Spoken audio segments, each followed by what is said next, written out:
Hey, what's going on, everyone? It's Jeff at Lockdown Security, bringing you a video today on this 2013 Honda CR-V that we just did a few things to. We did a 2-channel VFO A129 Duo dash camera, and we did a Sony XAV-AX1000 CarPlay head unit.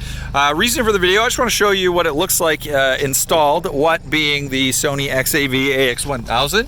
I also want to show you the integration that we did. So, we've received a lot of people with CR-Vs that have wanted to change the radio, but if you change the radio in a CR-V that's got the iMid screen up top, which I believe is from 2009 to today, basically have this screen, there's an interface you need to buy, and it's from Access, and it's called the HDCC01 or the HDCC02. The difference between the two is based upon the year of the CR-V, but basically what it does, that interface allows you to retain the clock and allows you to reset the clock if the time changes. Otherwise, if you didn't use the interface, you would lose the capability of setting the clock. Once the time changed, you would never be able to set it. Now, what we've also done on this vehicle is we've integrated the rear view camera, not only in the factory screen, which is the iMid screen, but also on the Sony. Now, it's quite a sunny day out today. Unfortunately, there's a bit of glare coming off the screen, but you will see we have backup camera there and we have backup camera here. So for those of you that have this vehicle and you were wondering if you can do this, definitely you can have the backup camera in both screens. The only caveat to putting the backup camera on the aftermarket screen is you can no longer adjust the viewing angle.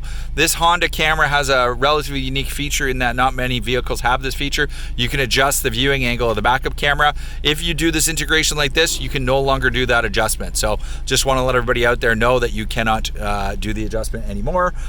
The other thing with this vehicle that we integrated is we did integrate the steering wheel controls. For that, we used an ASWC. So you'll see I'm pushing the steering wheel controls and it is increasing the volume. You can do track forward, track back when doing that too. Oh, here comes a nice Porsche coming out of my way.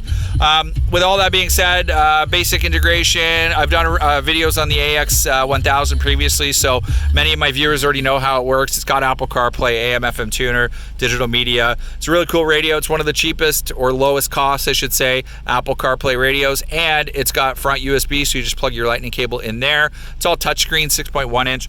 Really cool radio. The VFO dash camera, just in case those are wondering, mounted up at the top, and then if I turn around to the back, you'll see the rear camera, which is that guy with my finger pointing, that guy right there.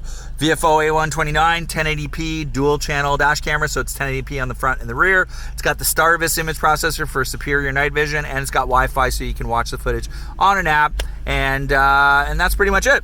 So if you or somebody you know is interested in adding a dash camera or a Sony multimedia player to your vehicle, let us know. If you do like this video, hit the like button. If you could, subscribe to our YouTube channel. It goes a long way to help us make more videos like this in the future. My name's Jeff, Lockdown Security. Thank you very much.